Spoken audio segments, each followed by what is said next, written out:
கிருஷ்ணகிரி மாவட்டம் ஒசூர் அருகே இன்று அதிகாலை நிகழ்ந்த சாலை விபத்தில் ஒரே குடும்பத்தைச் சேர்ந்த 7 பேர் உயிரிழந்தனர்.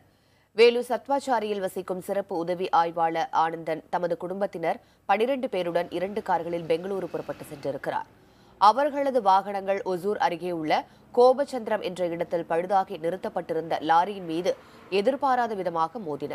இந்த விபத்தில் முதல் காரில் பயணம் செய்த சிறப்பு உதவி ஆய்வாளர் ஆனந்தன், அவரது மனைவி உமா, ஆனந்தனின் சகோதரர் பாபு, அவரது மனைவி ரமணி உள்ளிட்ட 7 பேர் சம்பவ இடத்திலேயே உயிரிழந்தனர்.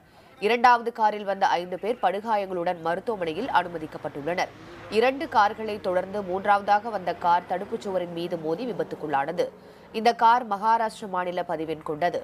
இதில் பயணம் செய்தவர்கள் காயமின்றி உயிர் தப்பினர். விபத்து குறித்து சூளகிரி போலீசார் வழக்கு பதிவு செய்து விசாரித்து வருகின்றனர்.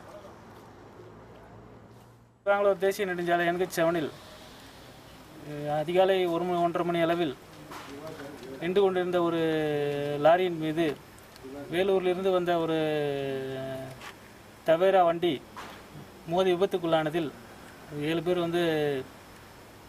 அந்த இடத்திலே இறந்து விட்டனர். பின்னாடி வந்த 2 வண்டிகள் மேலும் அது மேல் மோதி ஒரு பெரிய சாலை விபத்தாக நடந்து விட்டது. ஒசூர் அருகே இன்று அதிகாலை ஏற்பட்ட விபத்து குறித்து நமது கிருஷ்ணகிரி செய்தியாளர் பழனிவேல் தகவல்களை தருகிறார். பழனிவேல், இப்போ இந்த விபத்து எப்படி ஏற்பட்டது? அந்த சம்பவ இடத்துல என்னென்ன நடந்தது? இந்த விபத்து ஏற்பட காரணம் என்ன?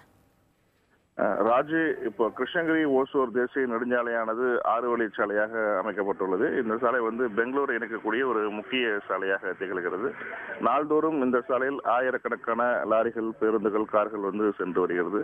எப்பயுமே இந்த 24 மணி நேரம் இந்த சாலை மிக பரபரப்பாக இருக்கக்கூடிய சாலை. இந்த சாலையில பாத்தீங்கன்னா கிருஷ்ணகிரியிலிருந்து பெங்களூரை நோக்கி ஒரு கிரானைட் கற்கள் ஏற்றி சென்ற லாரி நள்ளிரவு 1 மணி அளவுல கோபச்சந்திரம் என்கிற இடத்துல திடீர்னு பழுதாகி நடு ரோட்டிலே அந்த லாரி நின்று இருக்கு. இது தெரியாம நம்ம வேலூர் சத்வாச்சாரியிலிருந்து உதவி ஆய்வாளர் ஆனந்தன் அவங்க குடும்பத்தார் 2 கார்கள்ல போயிருக்காங்க. போகும்போது எதிர்பாராத விதமாக அந்த பழுதாகி நின்ற அந்த லாரியின் பின்புறத்துல போய் இந்த 2 கார்களும் மோதி விபத்து ஏற்படுது. இந்த விபத்துல ஆனந்தன் உட்பட 7 பேர் சம்பவ இடத்திலே உயிரிழந்தாங்க. அடுத்தடுத்து 2 கார்களும் இந்த பின் தொடர்ந்து கார்கள் மீது மோதி விபத்துகள் ஏற்படுது. இதுல கிட்டத்தட்ட ஒரு 5 பேர் படுகாயமடைகிறாங்க. படுகாயமடைந்தவர்கள ஒசூர் தனியார் மருத்துவமனையில சிகிச்சைக்காக அனுமதிக்கப்பட்டிருக்காங்க. ராஜு, பழனிவேல், அதாவது இவங்க காரில் சென்றவர்கள் எதற்காக அந்த பகுதிக்கு சென்றிருக்காங்க?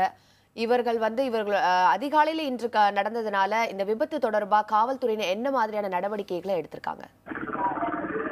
உமா, இப்ப பாத்தீங்கன்னா அந்த உதவியாளர் ஆனந்தன் என்பவர் அவங்க குடும்பத்தாருடன் 2 கார்களில் சுற்றுலா செல்வதற்காக பெங்களூர் உள்ள உறவினர் வீட்டுக்காக அவங்க 2 கார்களில் சென்றிருக்காங்க.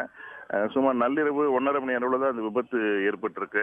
விபத்து நடந்தது பாத்தீங்கன்னா அருகே சென்ற இதர வாகன ஓட்டிகள் உடனடியாக காவல்துறையினருக்கு தகவல் தெரிவிச்சாங்க. உடனடியாக ஓசூர் துணை DSP கோபி தலைமையில மீட்பு பணியினர் விரைந்து அந்த லாரி அந்த குறிப்பாக இவர்கள் சென்ற கார் அந்த லாரியின் பின்புறத்துல போய் அந்த அடித்த வேகத்தில் அப்படியே சிக்கிக் கொண்டது. இது உடனடியாக கிரேன் உதவியுடன் மீட்டு அதில் உயிரிழந்திருந்தவர்கள் உடல் மீட்கப்பட்டது. சுமார் 1 மணி நேரம் இந்த மீட்பு பணி நடைபெற்றது. இதனால் இந்த சாலையில போக்குவரத்து பெருமளவில் பாதிக்கப்பட்டது. பழனிவேல், தகவல்களுக்கு நன்றி.